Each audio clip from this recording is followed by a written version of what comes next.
వచ్చినటువంటి భక్తులందరికీ హృదయపూర్వకంగా నమస్కారాలు తెలియజేస్తూ ఈరోజు సత్సంగంలో ఒక కథ చెప్పే ప్రయత్నం చేస్తాను. అయితే చూడండి, పూర్వకాలంలో ఒక ఆమె ఉన్నది. ఆమె ఒక బ్రాహ్మణ స్త్రీ. మరి ఈ బ్రాహ్మణ స్త్రీ ఏం అయింది అంటే, చిన్న వయసులో ఒక 20 సంవత్సరాల వయసులో ఆమె యొక్క భర్త చనిపోయిండు. మరి భర్త చనిపోయిన తర్వాత ఆమె ఏం చేసింది అంటే, అంటే ధర్మాలకు అతీతంగా ఉన్నటువంటి వాడు, ధర్మము తప్పి మధుమాంసం సేవించేటోడు, కళ్ళు తాగేటోడు, కోటలు తాగేటోడు, రకరకాలైనటువంటి ఆ వ్యసనాలకు బానిసగా ఉన్నటువంటి వారిని మళ్ళీ ఆమె పెళ్లి చేసుకోవడం జరుగుతుంది. మరి ఆమె పెళ్లి చేసుకొని ఆ గ్రామానికి వెళ్ళి వేరే ఊరికి వెళ్ళిపోతుంది. ఆ గ్రామానికి వెళ్ళి వేరే ఊరికి వెళ్ళిపోయిన తర్వాత ఏం జరుగుతుంది అంటే, ఆయనతోనే సాంగత్యం చేస్తూ ఆయనతోనే ఉంటూ ఆమె ఏం చేస్తుంది అంటే, పూర్తిగా ఆ యొక్క బ్రాహ్మణ స్త్రీకి ఉన్నటువంటి ఆ లక్షణాలన్నీ కోల్పోయి అన్ని దుర్వ్యసనాలకు అలవాటు పడుతుంది. మరి దుర్వ్యసనాలకు అలవాటు పెట్టిన తర్వాత వాళ్ళు ప్రతిరోజు తాగడం, ప్రతిరోజు మాంసం తినడం, ఆ దానికి అలవాటు పడిపోయింది ఆమె. మరి ఒక రోజు ఏమైంది అంటే, ఆ భర్త లేని టైం లోపల, అంటే రెండో మ్యారేజ్ చేసుకున్నది కదా, ఆ భర్త లేని టైం లోపల ఆమెకు బాగా కళ్ళు తాగిన మత్తులో బాగా కూర తినాలని అనిపించింది.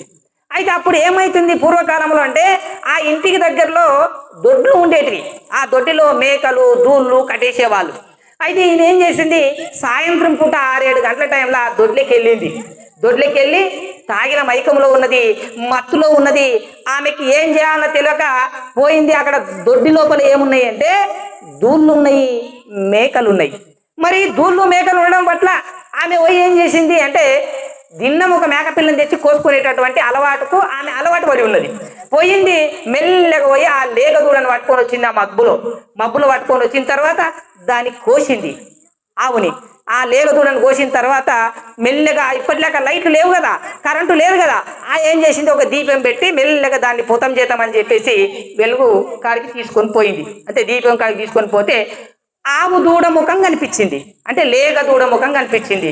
అప్పుడు ఏమన్నది అంటే, అయ్యయ్యో అయ్యయ్యో పాపం చేస్తే కదా, నేను గోహత్య చేస్తే కదా, నేను ఎంత పాపిష్టాన్ని, అయ్యో శివ అయ్యో శివ, నేను పాపం చేస్తే, నేను గోహత్య చేస్తే, గోవును కోస్తే, మేక అనుకొని గోవును కోస్తే కదా అని బాధపడ్డది.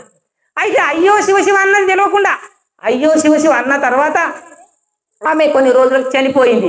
చనిపోయిన తర్వాత ఆమె పోతుంది కదా నరకానికి. అక్కడ ఏమైతుంది అంటే, మనం ఏం చేసిపోయినా అక్కడ కొంత తశ జరుగుతుంది. ఈ భూలోకంలో ఉండి ఏమేమి పనులు చేసి వచ్చిండు, ఎటువంటి పనులు చేసి వచ్చిండు, ఏం చేసి వచ్చిండు అని చెప్పేసి అక్కడ నిర్ధారణ చేస్తారు. నిర్ధారణ చేసినప్పుడు ఆమెకు మొత్తం తేలింది. ఫస్ట్ ఇట్లా మ్యారేజ్ చేసుకున్నది, ఆ తర్వాత మళ్ళీ రెండో మ్యారేజ్ చేసుకున్నది. రెండో మ్యారేజ్ చేసుకోవడం తప్పని కాదు అక్కడ, కాకపోతే ఆమె దుర్వ్యసనాలకు అలవాటు పడ్డది, అది తప్పు. అంటే చెడు మార్గంకి అలవాటు పడ్డది, అది తప్పు. అయితే ఏం చేసింది, అట్లా చేసి చేరాని పనులన్నీ చేసి ఆ విధంగా చేయడం వల్ల ఈ పనులు చేసింది. ఈమెకి ఏం చేయాలంటే, వచ్చే జన్మ ఎవరు కూడా కన్నెత్తి చూడకుండా నల్లగా, ఎవరు చూస్తే కూడా వికారంగా, అందవికారంగా పుట్టియాలి ఈమెని అని చెప్పేసి నిర్ధారణ జరిగింది. ఏం జరిగింది, ఈమెని ఎవరు కూడా కన్నెత్తి చూడకూడదు, ఎవరు కూడా మాట్లాడకూడదు. అంతా మొత్తం మీద ఒక కుష్టు వ్యాధిలాగా వచ్చేసి తర్వాత నల్లగా ఎవరు కూడా కన్నెత్తి చూడనటువంటి పరిస్థితి రావాలని చెప్పేసి, మీకు అటువంటి జన్మ రావాలని చెప్పేసి నిర్ధారణ జరిగింది. మరి ఆమె పాపం చేసినందుకు ఇంత నల్లగా ఆ యొక్క కుష్టి వ్యాధి వచ్చే విధంగా నీకు జన్మనిచ్చినావు కదా, మరి అయ్యో శివ అన్నది కదా, మరి దాని ఫలితం ఏంటి, తెలిసి అన్నదా తెలియకన్నదా అన్నది.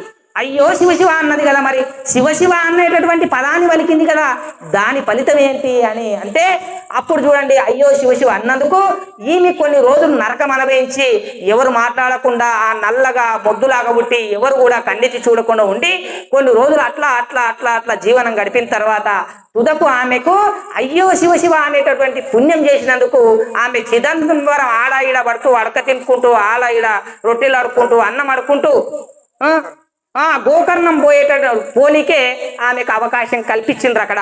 అయితే ఆమె ఆడ ఈడ ఆడుకుంటా ఆడ ఈడ తినుకుంటా లాస్ట్కు ఆ గోకర్ణం వెళ్ళి ఆ పరమేశ్వరుని దర్శించుకున్న తర్వాత ఆమెకు ముక్తి వచ్చింది. మరి ఈ కథ ఇప్పుడు ఎందుకు చెప్పినవా అంటే, అయ్యో శివ అన్నందుకే గోకర్ణం పోయేటటువంటి అవకాశము అక్కడ పరమేశ్వరుడు వాళ్ళకి ఇచ్చిండు కదా. మనం కూడా ఈరోజు తిరుపతి వెళ్తున్నామంటే మరి ఎక్కడో అక్కడ పుణ్యం చేసి ఉంటేనే కదా మనం పోయేది. ఆ కథ ఎందుకు చెప్పానా, ఎందుకంటే ఒక్కసారి శివ అన్నందుకే ఆమెకు గోకర్ణం పోయి ఆ పరమశివుని దర్శించుకొని తుదకు ఆమె ముక్తి పొందేటటువంటి అవకాశం కల్పించిండ్రు కదా.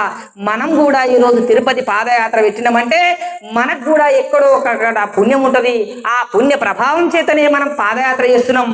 నెక్స్ట్ వారం ఇదే రోజు నెక్స్ట్ వారం పాదయాత్ర చేస్తున్నాం. మీరు కూడా అవకాశం ఉన్నోళ్ళు ఎవరైనా ఇంటికాడ ఏం పని లేదు అంటే కనీసం పుణ్యమన్న మూట కట్టుకునేటటువంటి పని అయినా చేసుకోవాలి మనం. ఎందుకంటే పని ఉన్న వాళ్ళు పోలేని వాళ్ళు పరిస్థితి బాగాలేని వాళ్ళు పోకపోవచ్చు, కానీ అవకాశం ఉండోళ్ళు మాత్రం తప్పకుండా దీన్ని సద్వినియోగపరచుకోవాలి. తప్పకుండా మనం కూడా తిరుపతికి పాదయాత్ర చేయాలి. ఆ తిరుపతికి పాదయాత్ర చేయడం వల్ల ఏమవుతుంది అంటే మనము మంచి కండువలు వేసుకొని చేతిలో జెండ పట్టుకొని గోవిందనామాలు చెప్తూ మన హిందూ ధర్మాన్ని జాగృతం చేస్తూ ఊరూర మన యొక్క హిందూ ధర్మాన్ని చాటి చెప్తూ హిందువులంతా ఒక మోటివేట్ చేస్తూ హిందువులంతా చైతన్యపరుస్తూ మనకు మన హిందూ ధర్మానికి అదేవిధంగా ఆ భగవంతుని సన్నిధానానికి చేరాలంటే అది ఎన్ని జన్మల పుణ్యం ఉంటే అది అటువంటి అవకాశము అటువంటి ఆలోచన రాదు. కాబట్టి ఏ చిన్ని అవకాశం ఉన్నా వదులుకోకండి. ఎందుకంటే మన ఏరియాకి వెళ్ళి తిరుపతికి పాదయాత్ర అంటే అది బ్రహ్మాండమైనటువంటి కార్యక్రమము. దీన్ని మనం అందరం దృష్టిలో ఉంచుకొని వచ్చే వారం సాధ్యమైనంత వరకు పోవడానికి ప్రయత్నం చేయాలి. ఒకవేళ పోలేకపోయినా పోయే వాళ్ళకు 100, 200, 300 మనకు చేతనైనంత వరకు సహాయం చేస్తే కనీసం ఆ రకంగానన్నా మనం పుణ్యం మూటగట్టుకునే వాళ్ళం అవుతామని చెప్పేసి ఈ సందర్భంగా మీ అందరికీ తెలియజేస్తూ ఈ చిన్ని అవకాశాన్ని కల్పించినటువంటి మీ అందరికీ కూడా హృదయపూర్వకంగా నమస్కారాలు తెలియజేస్తూ సెలవు తీసుకుంటున్నాను. జై శ్రీమన్నారాయణ, జై శ్రీమన్నారాయణ.